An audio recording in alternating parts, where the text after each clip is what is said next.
तुमसे नाराज़ नहीं ज़िंदगी हैरान हूँ मैं। तुमसे नाराज़ नहीं ज़िंदगी हैरान हूँ मैं।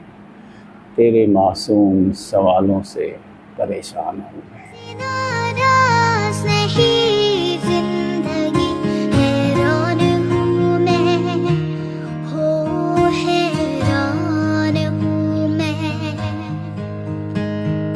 तेरे मासूम सवालों से परेशान हूँ मैं, हो परेशान हूँ मैं।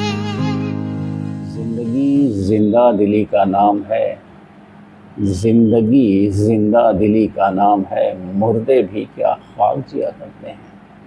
मित्रों, माना कि ज़िंदगी लगातार सवालों पे सवाल पैदा करती रहती है, हमारे सामने खड़े करते रहती है। लेकिन ज़िंदगी है तो बड़ी प्यारी है, अपनी ज़िंदगी है। तो ज़िंदगी ये जो है वो ज़िंदा दिली का नाम है। मुर्दे भी क्या ख्वाब जिया करते हैं। मीन्स ये जो जीवन है, इसमें जो कदम कदम पे हम कंप्रोमाइज़ करते जाते हैं, अपनी मन की साँव को मारते जाते हैं और कह सकते हैं एक मूर्ता सरीखे जीवन जी रहे हैं हम में से अधिकांश लोग। तो ये ज़िंदगी का मकसद नहीं है। अगर आप ज़िंदगी की पूरी प्रक्रिया को देखिए तो एक यात्रा की तरह है ये। कहीं से पॉइंट ए से हम स्टार्ट करते हैं and point B C D कहीं न कहीं जाके यात्रा समाप्त होना सुनिश्चित है। ये हमारा अनुभव है। ये सदियों से ये एक सत्य है, ऐसा अकाट्य सत्य है जो स्थापित है कि ये यात्रा समाप्त होनी है। रही बात कहाँ से हम आए, कहाँ हम जाते हैं, ये लगातार रहस्य बना हुआ है। तमाम लोग इस पे सदियों से रिसर्च करते रहे हैं, चाहे वो आध्यात्मिक गुरु रहे हों या फिर आज की साइंस हो। इस पे लगातार रिसर्च हो रहा है कि हमारा जीवन जो है ये कहाँ से आता है और फिर कहाँ चला जाता है। यानी कि हमारे जन्म के पहले क्या था और हमारी मृत्यु के बाद क्या है, हम कहाँ जाते हैं, क्या होता है, कैसे होता है। ये सारे रहस्य हैं जीवन में। इस पर लगातार संधान चल रहा है, लेकिन आज तक जो है कोई इस कंक्लूज़न पे नहीं पहुंचा है कि कोई ये दावे के साथ कह सके कि हाँ, जीवन के पीछे ये था और जीवन के आगे ये होगा।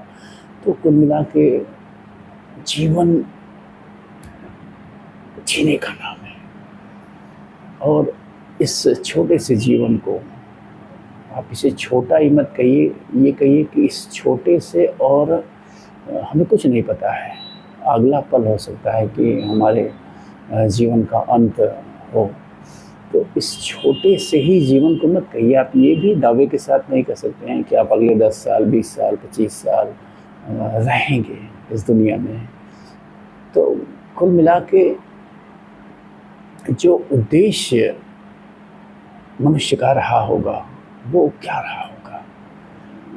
ये अगर अगर अगर ब्रह्मांड की संरचना को देखी जाए, इतना विशाल और विस्तृत है, हम उसके बारे में बहुत कुछ नहीं कह सकते हैं। लेकिन जिस संगठित तरीके से हमारा ब्रह्मांड काम करता है, उससे एक चीज़ तो कही जा सकती है कि कोई न कोई शक्ति इसके पीछे है, कोई न कोई रचयिता, रचनाकार इसके पीछे है। उसका अस्तित्व ब्रह्मांड,